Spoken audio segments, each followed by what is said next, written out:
नमस्कार बच्चों, मैं डॉक्टर मान प्रकाश मीणा बीए सेकेंड ईयर की हिंदी साहित्य की क्लास में आपका स्वागत करता हूं। पिछली क्लास में हम देव पढ़ रहे थे।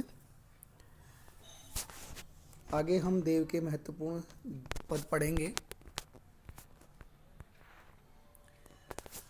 देव आपको पता है कि रीतिकाल के बहुत ही प्रसिद्ध कवि थे, रीतिबद्ध कवि थे। उन्होंने काफ़ी ग्रंथ लिखे।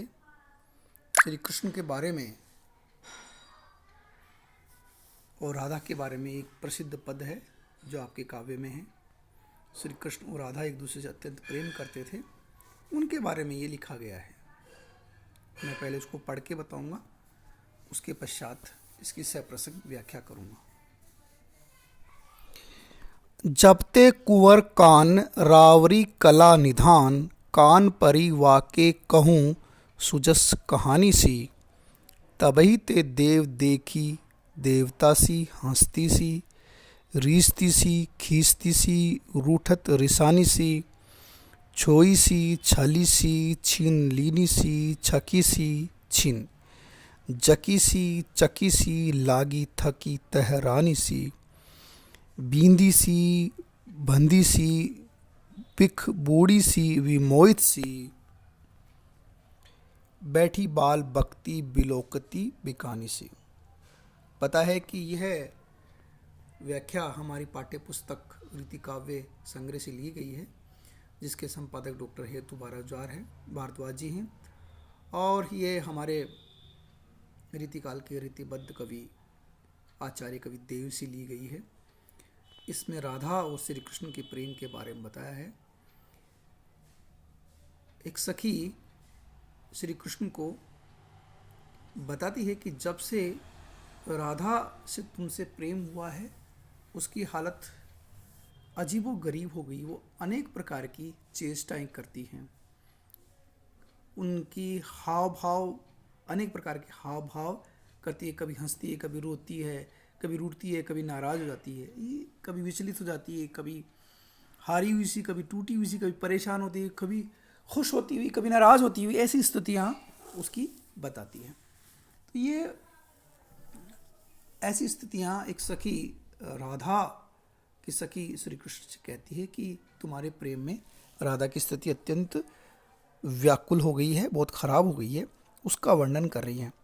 जब ते कुंवर कान रावरी कला निधान, कान परी वाके, का कहूँ सुजस कहानी सी। सखी कहती है, जब ते कुंवर कान, हे श्री कृष्ण, रावरी कला निधान, हे कला के निधान श्री कृष्ण,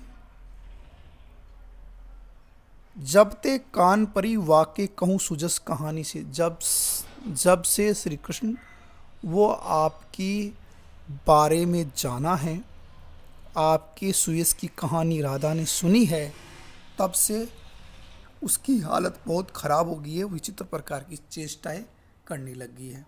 क्या क्या चेष्टा है? तबई तो देव देखी देवता सी हंसत सी।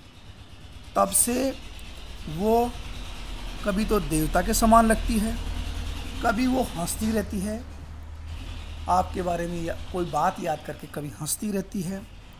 रीसती सी खींचती सी रूठत रिसानी सी। रीसती कभी अपने आप ही प्रसन्न हो जाती है आपकी बात याद करके। खींचती सी कभी अपने आप ही गुस्सा करने लग जाती है, आपकी कोई बात याद आती है। रूठत कभी नाराज़ हो जाती है, कभी क्रोधित हो जाती है। आपके बारे में कोई बात, आपका उसका प्रेम प्रसंग उसे याद आती है तो कभी प्रसन्न होती है, कभी रूठ जाती है, कभी नाराज़ हो जाती है। छोई सी कभी वो विचलित नज़र आती है। छली सी कभी छली हुई नज़र आती है। छकी सी छीन कभी वो लुटी हुई से, हारी हुई सी, परेशान नज़र आती है। जकी सी चकी सी, लागी थकी थरहानी सी, कभी वो थकी हुई लगती है, कभी जहर में डुबोई हुई लगती है, कभी मोहित सी लगती है, कभी थर थर काँपने से लगती है। बींदी सी कभी ऐसे लगता है कि किसी ने उसको बींद दिया हो। बंदी सी, कभी ऐसे लगता है कि किसी को बंधन में उसको बांध लिया है। बिक बूढ़ी सी, विमोहित सी, और कभी